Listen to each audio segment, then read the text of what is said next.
So, you shouldn't be like if you. Have you ever had a dream that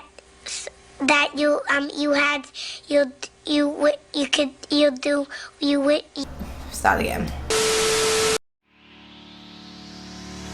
VAs or virtual assistants for coaches. Where do you start? What does it all look like?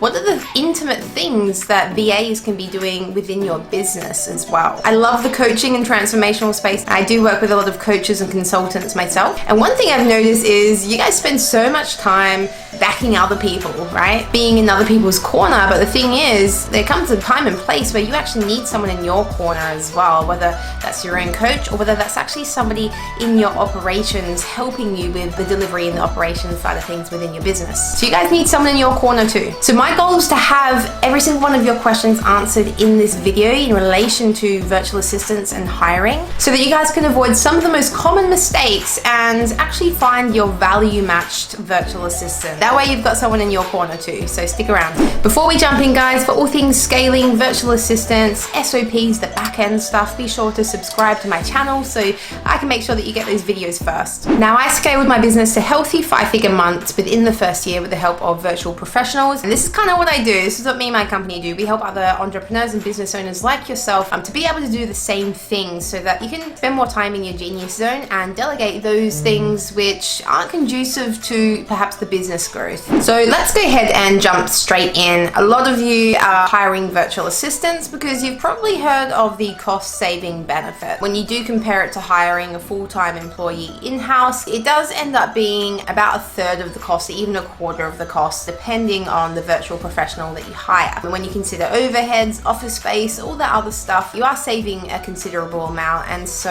I guess it's good in terms of scaling sustainably. There are a lot of cost factors there and savings that you can have through hiring virtually or remotely. So what separates virtual assistants for coaches apart from any other normal general virtual assistant that might be working for, say, a brick and mortar? Well, it comes down to the type of work that they do for you. As a coach, you're going to have some unique challenges that, say someone in the brick and mortar don't have. So here are some of those typical challenges that I see. Number one is juggling your inbox and a calendar. Quite often we can get really caught up in our inbox and with our calendar as well. And there's some brilliant hacks out there that can help you to organize your inbox, and you can actually have a virtual assistant do this for you. So they're kind of triaging. So they're triaging the emails and putting them into certain inboxes so that you only really have to look at the ones that are most important or urgent for you to review.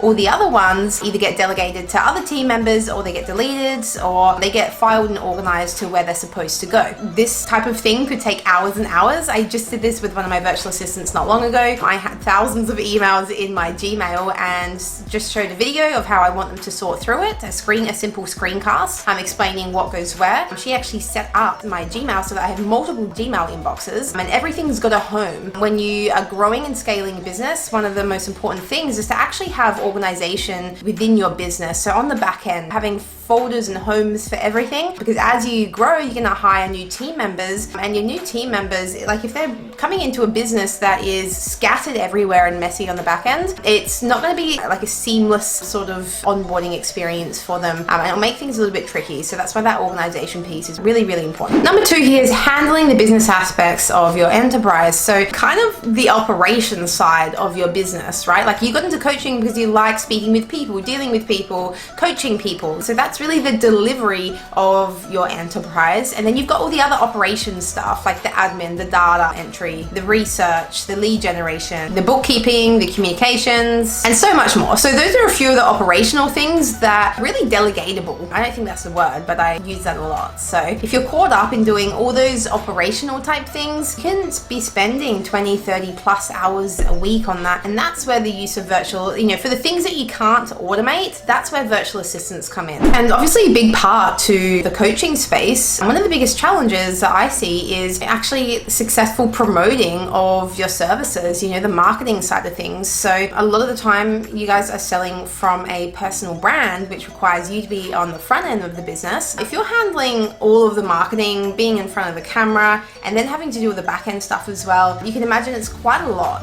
If you do have someone on your team, you can be delegating certain parts of that, right? So if you're putting a webinar together or a masterclass series, things, and you can say, hey Sarah, can you put together these slides for me? This is how I want you to do it. Or hey Sarah, can you send this out to this email list, or make sure that this email goes out there? You know, you can have a bit of a system or a process together prior to your launch there, whereas you outline certain responsibilities for this virtual assistant or virtual professional to be able to help you with. And in that way, you actually end up saving yourself hours, and you can focus on the main objective of why you're doing that. Yeah, you can focus on speaking with the leads, nurturing, getting in your zone, ready for the masterclass or whatever it is. You're essentially sharing the workload here so that it's not all on you. This is one of the things I realized when I started hiring virtual professionals, is it was such a big weight off my shoulders, and I didn't have to do everything myself. Like, I didn't have all of the responsibility. Like, yes, you are the CEO or the boss or the business owner or whatever, and you have to oversee these things, but it's kind of like a shared responsibility, whatever that looks like for you. Now, if you're not sure what part of the operations or the delivery within your business enterprise you should be outsourcing or delegating, comment below and I will give you my free delegation cheat sheet. Just comment below and I'll make sure either myself or someone from my team makes sure that we get that to you. It's got a whole list of things that you can easily start delegating now, and some of the most common things. And there's actually a little bit of a system there to help you set up the SOPs within your business, the standard operating procedures, which makes delegating a whole lot easier. So yeah, let me know below if you want that, and I'll make sure to shoot that through to you. So let's take a quick look at the day-to-day of a coach and working with a virtual assistant, and what are some of the common things that you can be delegating to a virtual professional to help you out with. Number one is follow-ups. One of the most important things as a coach is to be offering a personal touch to your clients. I mean, that's why probably paying a premium price to work with you as well, right? So even if you do have days off, at least you know your VA, your virtual professional is there, and they can be scheduling follow-ups and making sure that they're responding on your behalf, where you're not available. So it's obviously important for you guys to still be able to take time off. And in saying that as well, obviously, you know, a lot of the calendar invites, people just, you know, they need to cancel last minute, or they need to reschedule. And so that can often be quite time intensive for you if you're trying to follow up, because a lot of the time people just forget and they don't actually do the thing, right? You might just give them your booking links, but the thing is, so you don't have to do all the things yourself. And you know you've got support systems in place to be able to help you to start the thing, execute the thing, and then finish the thing. Who's actually following up to make sure they rebook as well. This goes for your existing clients and also prospects. So when you're actually doing the prospecting through the sales pipeline and you've got a prospective client there, you want to make sure that you've got someone there following up, you know, every 24, 48 hours when they're hot, to make sure that you can get them into your appointment system and get on the phone with them, right? We lose a lot of clients or prospective clients that way when we have a poor follow-up system. And this is what I do with my VAs, and this is what I've set up with my social selling campaign, is I get them to follow up with every single conversation that I'm having, you know, organically across social media, so I can make sure that we're offering support to the people that we know that we can help. And more often than not, people just simply forget. It's not that they don't want your service or they're not interested. A lot of the time they're actually just forgetting. So that follow-up piece is really, really important. And if you do want to know a little bit more about how I generate leads on social media or on Facebook with my virtual assistants, then go check out this video here. I know that's helped a lot of people, showing my back-end system of how that all looks. Now, one of the other major tasks that coaches can look at outsourcing and delegating to a virtual professional is marketing management or marketing support. And that could be nurturing leads, that could be helping and scheduling with your social media, so like a social media manager to schedule posts and to engage with your people on your socials as well and reply to comments and stuff like that.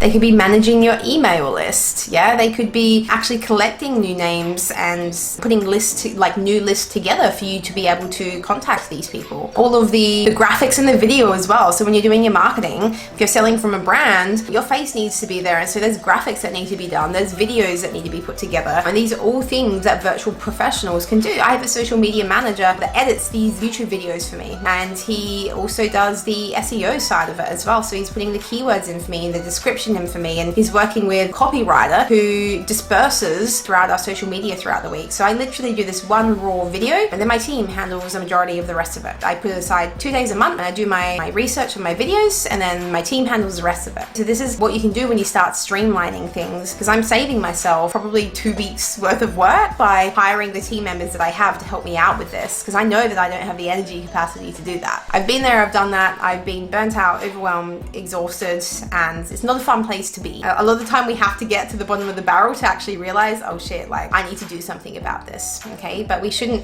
be on the brink of exhaustion before we get there. We should be able to recognize these things beforehand and know, okay, now it's time to get somebody on board to support me with this.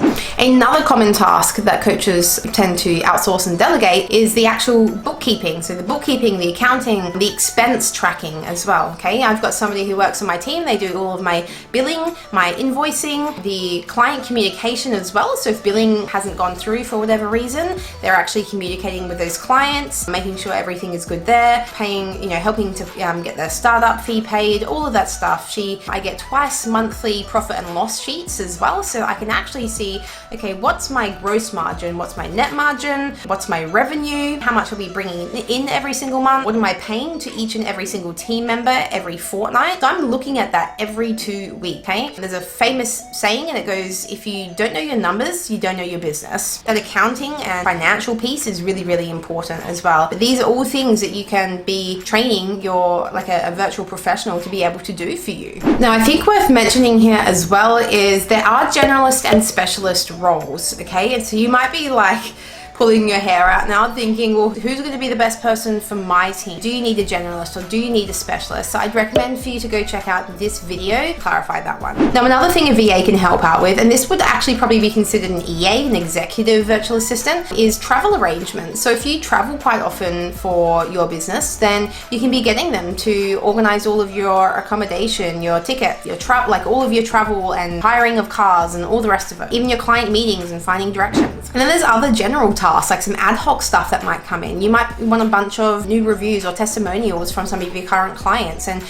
can get your VA to help out with that and ask them to message a few of your clients, and you might give them the messaging template and then they can go ahead and reach out to those clients. In addition to that, they can also do the follow-up. Your clients are probably going to be like, yeah, sure, no worries, but does it actually get done? Like some of them will be probably 10-20% will give you one within the first week, and then the rest of them will either forget. So that follow-up piece again is really, really important. Other things you can be looking at is when you are hiring a VA, they can actually help you document your processes within your business. So you might have like a new client onboarding SOP that you want to put together, so you can get your virtual assistant to help you put that process together. I'd recommend to check out this video on how virtual assistants can help your business. And now you're probably wondering, where do I actually find these people? And there's a couple of different ways. My recruitment team and I, what we do is we often recruit from onlinejobs.ph. You can be looking on social, simply going to Facebook groups, posting on your private social media page and asking. A lot of the time you'll get referrals just from putting it out there and having conversations with people. So onlinejobs.ph, through Facebook and social media, and then also just through word of mouth. So start having conversations with people that you're looking for a virtual assistant, and you'll find that you'll probably get some referrals that way as well. That's where we've gotten some of our best workers, is via word of mouth. So let me know below, guys, if you've gotten any realizations about what virtual assistants can actually help you with within your coaching business. I'd love to know if you've got any more questions for me about virtual professionals and how you can get them into your team. Any questions whatsoever, please drop it below and I'll make a video on it. So that's a wrap, guys. Be sure to check out my last video on why I hire VAs from the Philippines. And in the meantime as well, be sure to subscribe to my channel and hit that notification bell, especially to get my next video that's coming out, where I'm going to show you how to do email management. Either you can do it yourself, or you can do it with your VA and delegate this to your VA. Thank you so much for your time, and I'll see you on the next one.